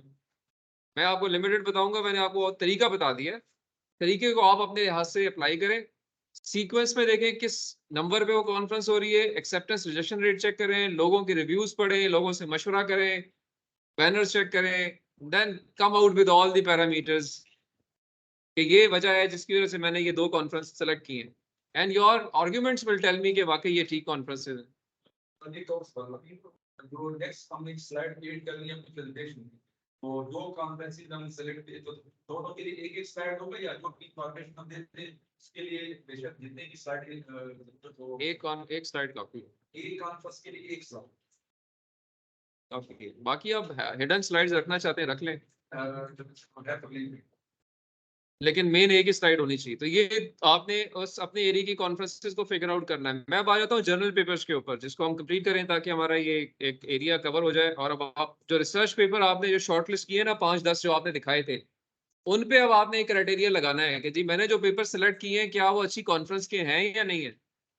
अभी आपको पता चल गया ना कॉन्फ्रेंसेस के अच्छा होने का क्या क्राइटेरिया। अब आपने कुछ पेपर्स जो सिलेक्ट किए हैं उसमें कुछ कॉन्फ्रेंस के होंगे, कुछ जर्नल के होंगे। अब आप खुद अपने होमवर्क करेंगे उनमें कौन से कॉन्फ्रेंस के हैं, कौन से जर्नल के। And now apply this quality criteria from conferences जो मैंने आपको बताई है कि जो पेपर आप पढ़ रहे हैं क्या वो इस तरह के किसी कॉन्फ्रेंस के हैं जो मैंने बताई है, या ऐसे ही बस कोई आपने सेलेक्ट कर ली। अगर वो ऐसे ही सेलेक्ट कर लिए हैं तो चेंज करें। Select the new research top research papers which fulfil this criteria जो हमने आज डिस्कस किया है। और इस तरह से भी हम जर्नल का करेंगे तो जर्नल के बारे में भी आप फिर अप्लाई करें सेम क्राइटेरिया, ताकि आपके बेस लाइन ठीक हो जाए। ठीक है जी हाफिज अली। तो अब ये कॉन्फ्रेंसेस क्लोज कर रहा हूं मैं, अब जर्नल पे आते हैं। जर्नल पे जो क्राइटेरियाज हैं वो मोटे तौर पे सबसे इंपॉर्टेंट क्राइटेरिया जर्नल के, एक अच्छे जर्नल का होता है इम्पैक्ट फैक्टर। पहली बात है कि जर्नल से मुराद क्या है। जर्नल से मुराद ये है कि हर वो पब्लिकेशन जो पीरियोडिकली पब्लिश हो रही हो, साल में उसके 6 इश्यूज आते हो या 4 इश्यूज आते हो या 12 इश्यूज आते हो, और साल के बाद एक वॉल्यूम छपता हो, पीरियोडिकली रिपीट हो रही है, रेपिटेटिव अक्रंस है उसकी। सो ऐसी चीज को हम जर्नल कहते हैं। periodically or annually? Periodically, not annually. Annually conference एक डिफरेंट डोमेन है, वो है साल में एक दफा होता है। जर्नल जो है वो साल में 6 दफा, 12 दफा, 4 दफा, 3 दफा उसका इश्यू आता है। लाइक एग्जाम्पल मैं आपको देता हूँ, अखबारें जहां पढ़ते हैं आप, या पढ़ा होगा आपने, या डॉन पढ़ा होगा आपने, या न्यूज़पेपर आप पढ़ते हैं। Newspaper is a journal because newspaper का डेली एक इशू आता है। साल में 365 इश्यूज आते हैं। सो हर वो चीज जो कि इश्यूज और वॉल्यूम की डेफिनेशन को फुलफिल करती है वो एक जर्नल कहलाती है। वो कॉन्फ्रेंस नहीं होती, उसकी कोई फॉर्मल प्रेजेंटेशंस नहीं होती है। उसमें आप अपना पेपर सबमिट करते हैं, रिव्यू प्रोसेस से गुजरते हैं, और वो उस इशू में पब्लिश हो जाती है। अब वो इशू जो है वो मैं रिपीट कर रहा हूँ, 3 महीने में एक दफा आ सकता है, 6 महीने में एक दफा आ सकता है, 2 महीने में एक दफा आ सकता है, हर महीने में एक दफा आ सकता है। तो आप जी, magazine is a journal. Magazine is a journal. Journal का मतलब ये नहीं है कि नाम के साथ लाजमी लिखा होगा कि जर्नल है। Magazine is a journal because वो इश्यूज में पब्लिश होता है। वीकली मैगजीन और न्यूज़पेपर? वीकली, हर वो चीज जो कि पीरियोडिकली हो रही है, चाहे उसके नाम में जर्नल है नहीं है, वो जर्नल है। IEEE signal processing letters is a journal because वो हर महीने में पब्लिश होता है। IEEE signal processing magazine is a journal because वो हर 2 महीने बाद पब्लिश होता है। IEEE सिग्नल प्रोसेसिंग ट्रांजैक्शंस एक जर्नल है। नाम तीनों डिफरेंट है लेकिन तीनों जर्नल्स हैं। तो नाम पे नहीं जाना हमने, हमने उसके साइकिल ऑफ पब्लिकेशन पे जाना है, तब वो जर्नल बन जाएगा। इंटरनल रेगुलर होना चाहिए, आगे नहीं होना? रेगुलर होता है, रेगुलर, इरेगुलर नहीं, इट इज रेगुलर। आजकल हर चीज ऑनलाइन चली गई है तो अब थोड़ा सा चीजें और फास्ट हो गई हैं। अभी वो जैसी एक सेट ऑफ पेपर्स पूरे होते हैं उसका एक इशू पब्लिश कर देते हैं। 15 दिन बाद भी आ सकता है, महीने बाद भी आ सकता है, 1.5 महीने बाद भी आ सकता है। ठीक है, बट वो इस तरह से आपके इश्यूज जो है वो रिपीटेटिवली चलते जाएंगे जर्नल्स के अंदर। जर्नल्स में जो क्वालिटी क्राइटेरियाज है, वो सबसे पहला जो क्वालिटी, वो इम्पैक्ट फैक्टर का। इम्पैक्ट फैक्टर क्या चीज है? एक जर्नल जो है वो, रादर मैं पहले ही बताऊंगा कि इम्पैक्ट फैक्टर से पहले एक चीज होती है कि आपका जर्नल जो है वो किसी सर्टिफाइड एजेंसी के साथ रजिस्टर्ड होना चाहिए या इंडेक्स्ड होना चाहिए। इसमें 2 मेजर एजेंसीज हैं दुनिया में जो कि जर्नल्स को इंडेक्स करती हैं। एक है web of science, web of science, ठीक है।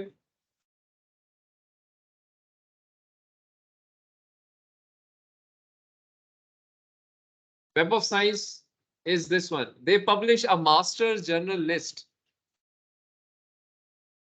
ये MJL पब्लिश करती है मास्टर जर्नल लिस्ट, और साथ ही साथ एक जर्नल साइटेशन रिपोर्ट भी सबमिट करती है या पब्लिश करती है। हर साल इनकी मास्टर जर्नल लिस्ट अपडेट होती है, और हर साल JCR आती है, जर्नल साइटेशन रिपोर्ट आती है।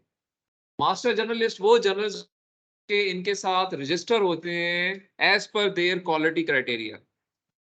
आपने एक जर्नल पब्लिश करना है तो आप पहले इनकी रिक्वायरमेंट पूरी करेंगे। अगर आप रिक्वायरमेंट पूरी कर देंगे तो ये आपको इंडेक्स्ड कर लेंगे, इंडेक्सेशन नंबर मिल जाएगा आपको। तो पहला क्वालिटी क्राइटेरिया ये है कि जर्नल इंडेक्स्ड होना चाहिए with web of science, number 1। Second agency है स्कोपस। स्कोपस जो है ये जो है एल्सवेयर वालों का सिस्टम ऑफ क्वांटिफायर या system of journal quality index है, स्कोपस के नाम से है। और इसमें बहुत सारी चीजें हैं जो कि आप जब एक्सप्लोर करेंगे आपको पता चलती जाएंगी। बट स्कोपस जो है वो जर्नल्स को रैंकिंग भी देता है, जर्नल्स को इंडेक्स भी करता है, एक काम इनका ये है। और दूसरी एजेंसी मैंने आपको बताई है वो web of science. Web of science की जो एजेंसी है उसका नाम है Clarivate Analytics. The persons who are doing this work that is Clarivate Analytics, जो वेब ऑफ साइंस को मैनेज करते हैं। But indexation web of science की होती है, WOS से इसको एब्रीवेट किया जाता है। So Web of Science is one indexation agency, Scopus is second indexation agency। ठीक है, आपका नाम जहांगीर है आलमगीर है? आलमगीर। आलमगीर और जहांगीर मिक्स होते हैं असल में। सो आलमगीर साहब समझ आइए, आपको दो इंडेक्सेशन एजेंसीज हैं जिन पे अगर जर्नल इंडेक्स्ड है तो वो अच्छा जर्नल है, क्योंकि इंडेक्सेशन के लिए कुछ चीजें वो मांगेंगे उनसे। 3 साल तक जर्नल इंडेक्स्ड रहता है सिर्फ, और आफ्टर 3 years पहला इम्पैक्ट फैक्टर मिलता है किसी जर्नल को। ठीक है, यानी क्या हुआ कि आपने पहले साल में रिक्वायरमेंट पूरी की, वो आपको इंडेक्स कर लेंगे, आप अपने आर्टिकल्स पब्लिश करना शुरू कर देंगे। और पहले साल पब्लिश करेंगे, दूसरे साल पब्लिश करेंगे, लोग उसको साइट भी करना शुरू कर देंगे। साइट मींस उसको रेफर करेंगे, ये इधर से मैंने देखा, ये इधर से मैंने देखा, साइट करेंगे। तीसरे साल में उसकी साइटेशंस कलेक्ट की जाती हैं, और then the formula is citations divided by the number of articles published in the last 2 years। नजर है, विजिबल है ये? क्या सबको विजिबल है? जिनको विजिबल नहीं है उनके लिए मैं बता रहा हूं, impact factor is citations divided by articles published in the last 2 years।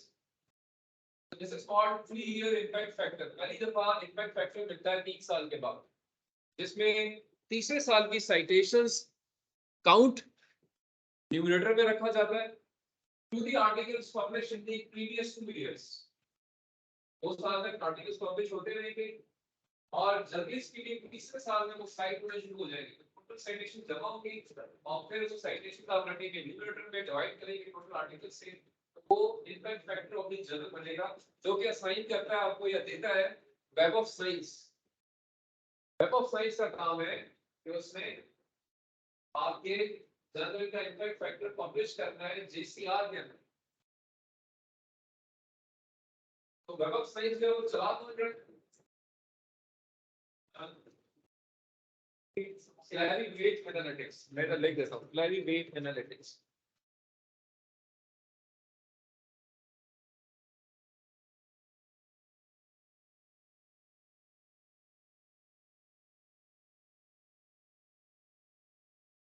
Clarivate Analytics। Web of science को ये ट्रीट कर रहे हैं कि एक साइंटिफिक ग्रुप है जो कि साइंटिफिकली एक्टिवली इन्वॉल्व है, और वो क्वांटिफाइंग क्वालिटी क्राइटेरियाज ये डिफाइन करते हैं। सेंट्रल बॉडीज है, आप मीटिंग में जाके देख सकते हैं कि कैसे इनका ऑर्गेनाइजेशन बनी हुई। But Clarivate Analytics is dealing with the web of science, और जो दूसरी एजेंसी है वो मैंने आपको नाम दिया एल्सेवियर। एक और साइंटिफिक ग्रुप है जो कि डील करता है स्कोपस, और स्कोपस जो है वो एक और इंडेक्सेशन एजेंसी है जो कि अगेन जर्नल्स को रजिस्टर करती है, इंडेक्स करती है, और उनको फिर इम्पैक्ट फैक्टर भी देती है। इनका इम्पैक्ट फैक्टर पॉपुलर है, इसका नाम है इम्पैक्ट, कहते हैं इम्पैक्ट फैक्टर। फिर जो स्कोपस वाले जर्नल्स को रैंकिंग देते हैं उसका नाम है SJR, स्कोपस जनरल रैंक के नाम से SJR। तो जनरल इंडेक्स होगा इन दोनों के पास या किसी एक के पास, और अकॉर्डिंगली फिर उसको इंडेक्सेशन के बाद 3 साल के बाद उसका इम्पैक्ट फैक्टर मिलेगा या जनरल रैंक मिलेगा। तो अगर एक जनरल इंडेक्स है और इम्पैक्ट फैक्टर वाला है या एसटीआर वाला है, मींस वो एक ऑलरेडी जनरल है, ये वो साइट हो रहा है और as per some set procedure वो अपने आर्टिकल्स को पब्लिश कर। ठीक है जी। सो अब इसके अंदर कुछ चीजें और भी है। ये जो इम्पैक्ट फैक्टर है ये 3 इयर्स इम्पैक्ट फैक्टर भी होता है, ये 5 इयर्स इम्पैक्ट फैक्टर भी होता है। 5 इयर्स में आप 4 साल तक आर्टिकल्स पब्लिश करते हैं और फिर 5वें साल में इम्पैक्ट को देखते हैं, साइटेशन को काउंट करते हैं। मैं आपको एक जर्नल दिखाता हूँ और वहां से हम इस पे थोड़ी डिस्कशन करते हैं। अब मैं एक यहाँ पे एक अब आप सब लोगों ने पेपर्स पढ़े हैं, मैं एक जर्नल है कंप्यूटर नेटवर्क्स के नाम से, एल्सवेयर का जर्नल है, मैं इसको खोल लेता।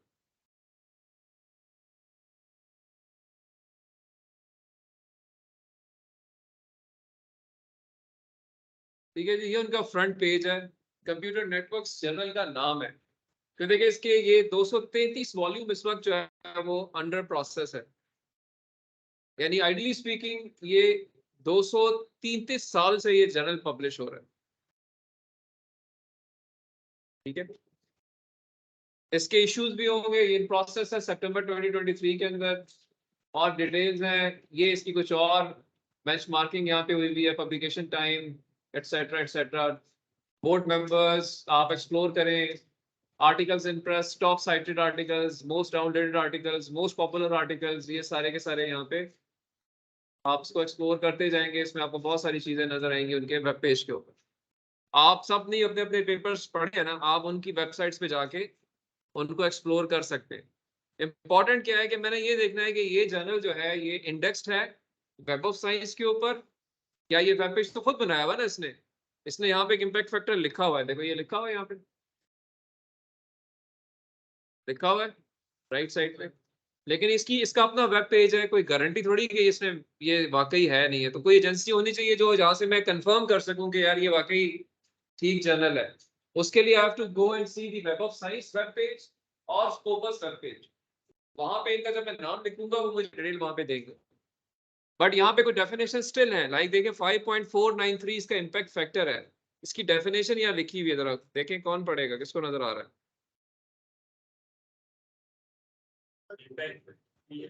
आप पढ़ें। Impact factor is the average number of citations received in a particular year by paper published in the journal within the two preceding years, including the one journal citation reports carried. अच्छा, अब यहाँ से कुछ चीजें आपको अखज करनी चाहिए। देखिए पहली बात तो ये कि ये डेफिनेशन किसकी है, क्लैरीवेट एनालिटिक्स वालों की है, मैंने भी यही बताया था आपको। ठीक है सुल्तान, क्लैरीवेट एनालिटिक्स जो है वो वेब ऑफ साइंस वही चला रहे हैं। यहाँ पे एक बात और लिखी है, जनरल साइटेशन रिपोर्ट, ये मैंने आपको बताया कि जी वेब ऑफ साइंस जेसीआर पब्लिश करता है। जेसीआर में क्या होता है, इम्पैक्ट फैक्टर्स होते हैं। एक और चीज भी पब्लिश करता है वेब ऑफ साइंस, मैंने आपको एक और चीज भी बताई थी,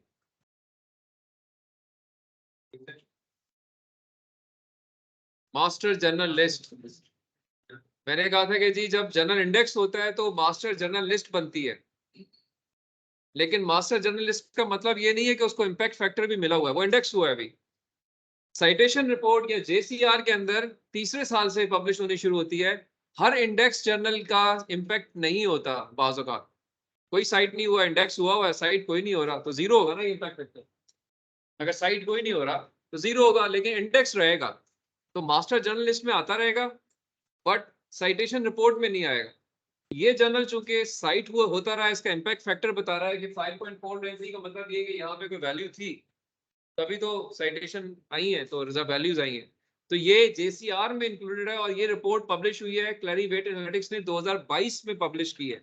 अभी कौन सा साल चल रहा है, 23, तो 23 का अभी तक क्यों नहीं आई, क्वेश्चन होना चाहिए आपको जी।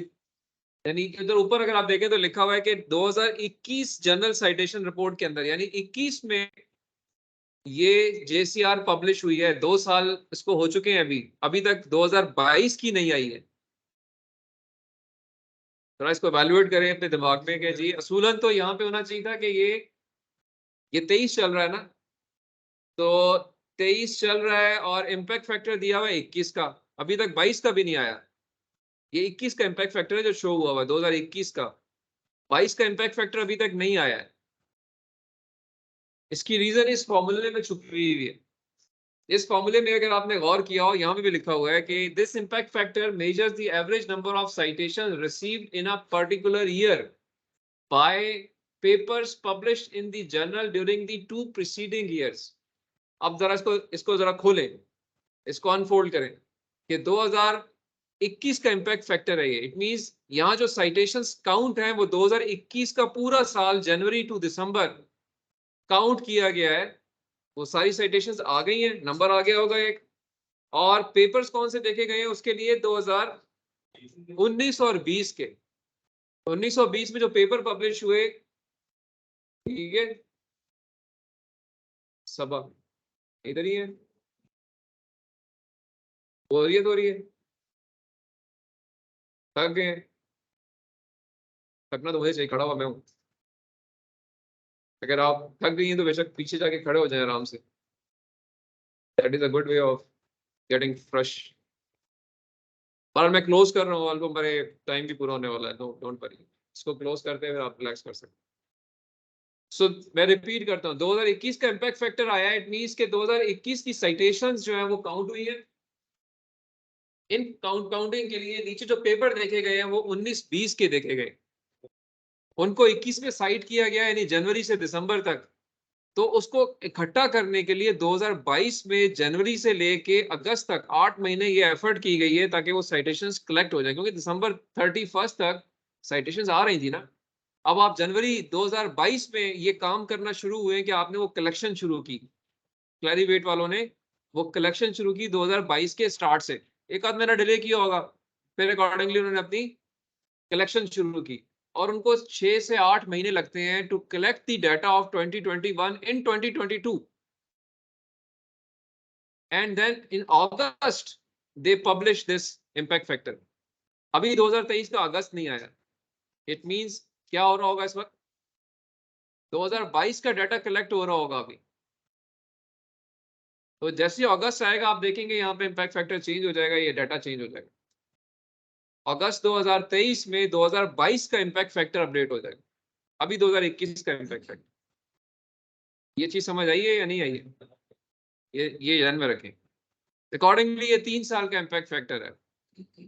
कुछ और पैरामीटर्स भी होते हैं जो कि कैलकुलेटेड, लाइक साइट स्कोर एक और क्वालिटी क्राइटेरिया है। इसको अगर आप क्लिक करेंगे और इसको आप पढ़ेंगे कि क्या कहना चाह रहा है, पढ़ें जी इसमें क्या मुराद है।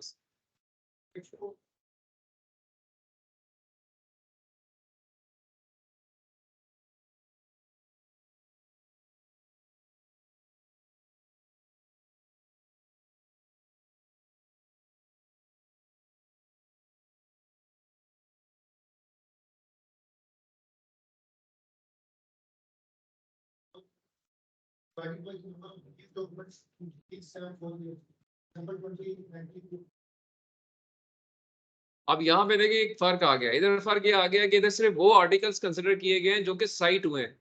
जब एक जर्नल में आर्टिकल पब्लिश होते हैं, जो इस केस में यहाँ पे 200 आर्टिकल थे 2 साल के, उनमें से हो सकता है 50 आर्टिकल्स ही साइट हुए हो तीसरे साल में, जो ऊपर आए होंगे, बाकी 150 शायद ना हुए हो।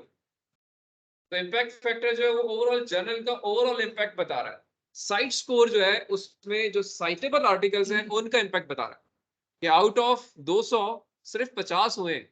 तो इस केस के अंदर नीचे 50 आएगा और ऊपर उनकी साइटेशंस आएंगी। 4 साल की फिगर है ये। 4 साल तक जो आर्टिकल साइट हुए और जितना उनका नंबर है उसे डिवाइड करेंगे तो ये साइट स्कोर आता है, जो कि उस आर्टिकल, उस जर्नल में छपने वाले साइटेबल आर्टिकल्स का इम्पैक्ट है कि वो कितने साइट हो रहे हैं। ये फिगर जनरली स्पीकिंग बेहतर होती है देन द इम्पैक्ट फैक्टर, क्योंकि उसके अंदर ऐसे आर्टिकल भी छुप गए हैं जो कि साइट नहीं हुए। यहाँ सारे के सारे वो आर्टिकल्स नजर आ रहे हैं जो साइट हुए हैं। तो ये एक और, जितनी ये दोनों वैल्यूज ऊपर होंगी उतना जर्नल अच्छा होगा। ठीक है। और अब मैंने आपसे इस तरह कहा कि इसको वेरीफाई करना है तो वेब ऑफ साइंस में जाएंगे हम, ये उसका मास्टर जर्नल लिस्ट का मैं यहाँ नाम लिखूंगा कंप्यूटर नेटवर्क्स, वो वैसे इधर शो हो जाएगा, अगर इनके डेटाबेस में होगा तो आपको शो कर देगा वो। और जब मैं इसको क्लिक करूंगा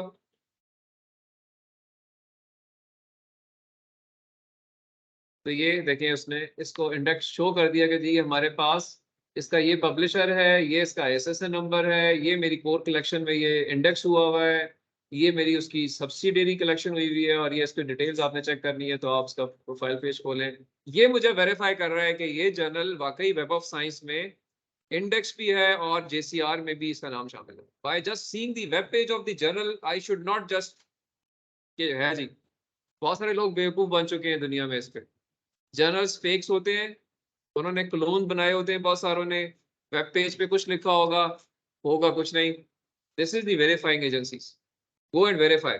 ये मैंने वेरीफाई किया है वेब ऑफ साइंस पे जाके, अब मैं स्कोपस पे जाके भी वेरीफाई करता हूँ।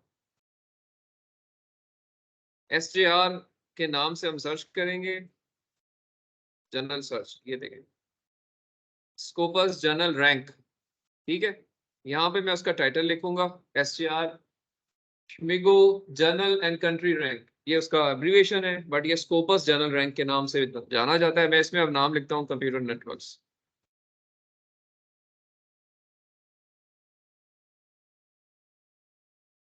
शो किया हुआ इसने, मैं इसको क्लिक करता हूँ, ये इसकी डिटेल्स खोल देगा कि जी ये वाकई मेरे पास रजिस्टर्ड है, ये पब्लिशर है, ये इसका एरिया है, ये कंट्री है, ये कुछ और वैल्यूज हैं, एटसेट्रा एटसेट्रा। ये Q1 जर्नल है, क्वार्टाइल 1 जर्नल है। क्वार्टाइल क्या होता है वो मैं आपको बाद में बताऊंगा। और ये कुछ और डिटेल्स इस जर्नल के पैरामीटर्स जो इन्होंने कैलकुलेट करके रखे हुए हैं। इसमें भी अगर आप नीचे जब मैं जाता हूँ तो आपको एसटीआर नजर आएगा, ये देखें नीचे नजर आ रहा है एसटीआर 1.63 है इसका एसटीआर है। और ये Q1 जर्नल है, आपने नाम सुने होंगे जी, Q1 Q2 Q3 शायद सुने हो। Q1 Q2 Q3 जो है ये क्वार्टाइल शो करता है कि जर्नल के, जब जर्नल्स को आप पोजीशंस देते हैं तो उनमें जो बेस्ट पोजीशंस होती हैं वो Q1 में होती हैं, सेकंड बेस्ट Q2 में होती हैं, थर्ड बेस्ट Q3 में होती है, और फोर्थ बेस्ट Q4 में होती है। तो ये 1.63 जो है, इससे नीचे 1.5 वाले भी कुछ होंगे, 1.2 वाले भी होंगे, 0.7 वाले भी होंगे, 0.4 वाले भी होंगे, तो ऐसा ऐसा रैंक नीचे आ रहा है। तो आप पूरे डाटा के क्वार्टाइल बना लेते हैं, जो आप परसेंटाइल नहीं अप्लाई करते, जो गैट रिजल्ट देते हैं उसमें परसेंटाइल होता है ना, तो पूरे डाटा को 100 हिस्सों में तोड़ते हैं। तो आपका परसेंटाइल 99 मीन्स कि आप जितने लोगों ने अपीयर हो उनमें आप सबसे टॉप पे हैं। तो ये क्वार्टाइल मीन्स 4 हिस्सों में ब्रेक किया हुआ है। तो आप राइट मोस्ट, यानी अगर मिनिमम फिगर 0.1 है, मैक्सिमम 2 है, तो आप 0.5 के क्वार्टाइल बना सकते हैं। तो ये राइट मोस्ट क्वार्टाइल के अंदर है ये, यानी हाईएस्ट रैंक जर्नल्स के अंदर है उन कैटेगरीज में। और भी जर्नल्स हो सकते हैं Q1 में, ये उनमें से एक है। तो ये इनके क्वालिटी क्राइटेरिया, आप इसको खोलें, एक्सप्लोर करें अपने जर्नल्स के लिहाज से जो आप पढ़ेंगे, मैं इसको नहीं बताऊंगा। अब आपने अपने, अच्छा मैं दोबारा कंक्लूड करता हूँ, देखिए आपने अब कॉन्फ्रेंस पेपर्स भी पढ़े हैं, जनरल पेपर्स भी पढ़े हैं, शॉर्टलिस्ट भी किए हैं, इनके ऊपर जरा आप उनको फिट इन करें, जाके देखें कॉन्फ्रेंस वाकई अच्छी है नहीं अच्छी है, जिस तरह मैंने बताया। जाके एक्सप्लोर करें कि जनरल पेपर जो मैं देख रहा हूँ क्या वो इनमें रजिस्टर्ड है, इनकी वैल्यूज क्या है, किस क्वार्टाइल में फॉल करते हैं, इनके इम्पैक्ट्स क्या हैं, साइटेशन रिपोर्ट्स क्या हैं, जनरल की बात हो रही है। और फिर अकॉर्डिंगली अगर वो इसमें फॉल करते हैं तो उनको रखें, नहीं तो नए पेपर सेलेक्ट करें, नए जर्नल्स सेलेक्ट करें जो कि इन क्राइटेरिया में अच्छे हों। ठीक है आलमगीर साहब। जी sir.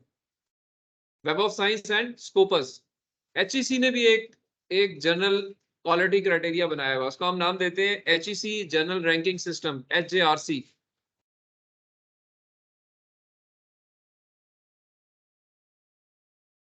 HJRS, HEC general rank system. ये भी आपको बताता है कि जी ये जर्नल जो है अच्छा है, वेब ऑफ साइंस में है, स्कोपस में है, इसका इम्पैक्ट फैक्टर क्या है, ये ठीक है या नहीं ठीक है। और इन्होंने अपनी कैटेगरीज बनाई हुई हैं, W जर्नल है, Y कैटेगरी आप नाम सुनेंगे, WXYZ, इन्होंने वो 4 कैटेगरीज बनाई हुई हैं। और अपना इनका एक पैनल है जो डिसाइड करता है कि कौन सा जर्नल W में आएगा, कौन सा X में आएगा, कौन सा Y में आएगा, कौन सा Z में आएगा। ठीक है, लाइक अब मैं यहाँ पे इसी जर्नल को यहाँ लिखता हूँ, क्या नाम था जी सुल्तान, नाम क्या था जर्नल का? तुम अपने जर्नल का नाम बताओ जो तुमने कोई पेपर पढ़ा है अपने टॉपिक डिफाइन करने के लिए। जर्नल का नाम पूछ रहा हूँ, क्या नाम बताया आपने? सबके पास अपने अपने रिसर्च पेपर्स हैं? अभी आपने अपनी प्रेजेंटेशंस में से जर्नल पेपर्स याद है कुछ, या उनका जर्नल का नाम पता है कोई किसी को? Anybody who can take any name.